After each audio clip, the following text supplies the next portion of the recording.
Opa, obrigado, Júnior, aí pela oportunidade aí, pelo espaço cedido aí para a síndrome do ódio, para minha pessoa, o Celso Egea, Celso José Egea. Respondendo a sua pergunta de como e quando eu comecei a curtir metal, e quando eu falo curtir metal, eu também falo também do punk, né, que foi duas coisas juntas, né, eu era garoto e comecei a curtir meio que esses dois gêneros quase que ao mesmo tempo, né, e assim, como que eu poderia começar? Eu não tenho como eu não fazer um início sem falar do meu começo, que foi com a minha mãe, quando logo de garoto minha mãe assim me apresentava discos de bandas de rock, porque minha mãe aos 83 anos de idade, quase 84 anos, minha mãe até hoje ouve rock, né? E ela me apresentava disco do Elvis Presley, né? Do Chuck Berry, né? Do Little Richard, que faleceu, né? Alguns dias atrás aí, né? E de outros cantores brasileiros também de rock, né? Do rock da época, né? E eu sempre, ouvindo com ela, sempre comecei a gostar dessa coisa dessa sonoridade, né? Dessa energia visceral do rock em si. Com o tempo eu fui mais desenvolvendo, né? Já mais ou menos em 86, realmente eu já estava ouvindo algumas bandas. Era muito difícil pegar banda na época, não era uma coisa como hoje, né? Todos nós sabemos disso. Você tinha que, às vezes, você tinha uma música, duas músicas numa fita, e você dava maior valor para esse pequeno item que você tinha, porque era muito difícil você pegar as coisas. Então, quando eu comecei a curtir, eu via desde Black Sabbath, a Sex Pistols, eu via desde uma coisa como de outra, e até bandas de rock, né, chamados rock tradicional, né, tipo Plebe Hood e por aí vai. Então esse aí foi o meu início curtindo.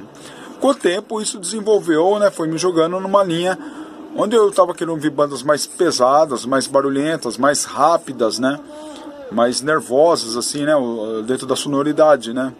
E isso foi me levando ao punk hardcore, ao metal, na fase do metal, o thrash metal, né, o speed metal, né. Então eu acho que isso foi o início de como eu comecei a curtir. Não tem não tem como eu datar especificamente como foi ou de que maneira foi, mas eu posso dizer para você que minhas referências de garoto com a minha mãe e com aquilo que eu vi em revistas também, né, na época. Eu lembro que teve um show do Kiss. Eu não lembro se foi em 84 ou 85 que teve um show do Kiss. Acho que eles tocaram em São Paulo, se não me engano. E eu acho que passou na televisão. Ou teve algum comentário sobre o show do Kiss. E aí, putz, isso já pra mim já foi uma efervescência na coisa, né? E depois, um pouco mais à frente, eu acho que foi depois, teve o Rock in Rio, né? Onde aí já me colocou mesmo realmente a curtir som, a me desenvolver, a curiosidade de conhecer mais bandas, né? Ter a camiseta de uma banda,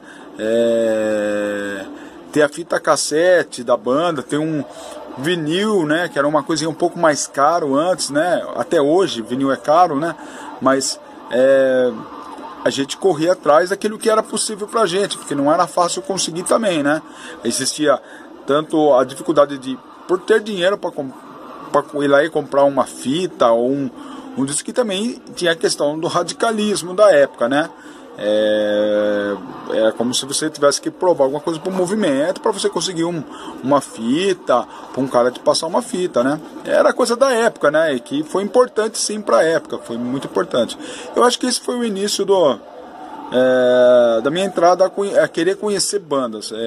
Começou ouvindo rock com a minha mãe, depois me envolvendo mais com as bandas dos anos 80, né, que estava explodindo na época, né, o rock brasileiro, né, e dali foi me jogando pro punk rock, né, e pro metal, né, do heavy metal tradicional, né, Saxon e tanto vai. Aí até cair um pouco mais à frente no hardcore, no punk hardcore, no thrash metal, no speed metal.